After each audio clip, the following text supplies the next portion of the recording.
विश्व शांति धारा।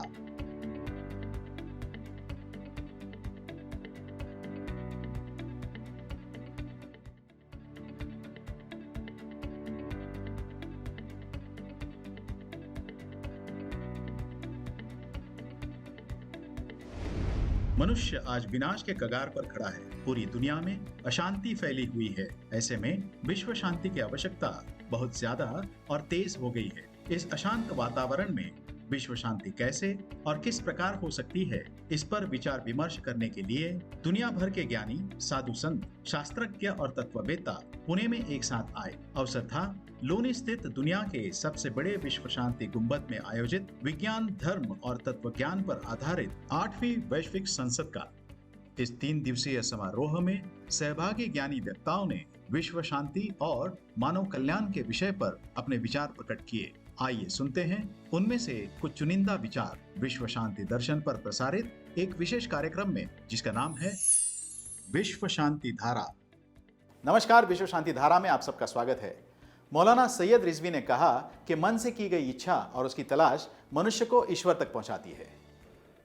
और आप जानते हैं कि मेरी ज़िंदगी में ख़ास महत्व है बड़े करात साहब जिन्हें मैं कहता हूँ, विश्वनाथ करात जी। उन्होंने ये बड़ा डोम बना के बताया कि मैं तुम सब की सोच से बहुत बड़ा हूँ। और ये सच है कि ये डोम ये समझने के लिए नहीं है कि विश्वनाथ करात कितने बड़े हैं। ये डोम ये समझने के लिए है कि आप आके देखो इंसानियत कितनी बड़ी है। जो चीज़ आपको इंसान बनाती है वो है फिक्र, थॉट, सोच। अगर ये डोम बना हुआ है तो ये आदमी की वजह से नहीं बना, सोच की वजह से बना है। पहला स्टेप सोच है। सोच कहाँ से आती है? सोच 2 जगह से आती है। एक माँ की गोद से आती है, दूसरे पवित्र खाने से आती है। नहीं, मैं एक जिंदा मिसाल आपको दे दूं। गांधी को, महात्मा गांधी जी को जेल में बंद किया गया। एक दिन उन्होंने रोटी खाने से मना कर दिया। उनसे कारण पूछा गया तो उन्होंने बताया कि किचन में ये आपको बहुत अच्छा लगेगा क्योंकि आप स्पिरिचुअलिज्म पे काम कर रहे हैं। उन्होंने कहा कि किचन में जो आज के दिन रोटी बना रहा है उस पे 302 का मुकदमा है और वो कत्ल का मुजरिम है, उसने कत्ल किया है। मैं कातिल के हाथ से बनाई हुई रोटी खाऊंगा तो मेरे आचार और विचार पे फ़र्क पड़ेगा, इसलिए मैं कातिल के हाथ की बनाई हुई रोटी नहीं खा सकता। समझ रहे हैं आप? मैं आपको ठेठ हिंदुस्तानी मिसाल दे रहा हूं। तो फिक्र सबसे बुलंद करती है आपको। फिक्र आप में क्या पैदा करती है? फिक्र आप में तलब पैदा करती है। तलब को मैं अब अच्छी मिसाल कैसे दूं? शायद वो धार्मिक हो जाएगी, इसलिए मैं सोशल मिसाल आपको देता हूं। मसलन किसी को चाय की आदत लग गई, लत लग गई। वो बोलते हैं काठियावाड़ी चाय, वो बोलते हैं थोड़ी मीठी चाय, वो बोलते हैं थोड़ा कश्मीरी चाय, वो ज़ाफ़रानी चाय और फलानी चाय। तलब लग गई। तो जब तलब होती है तो आप रात को 12 बजे भी ढूंढते हैं कि कोई चाय बना के पिला दे या फिर बाहर जाके आप चाय पी के आएँ। ठीक है, इसको बोलते हैं तलब।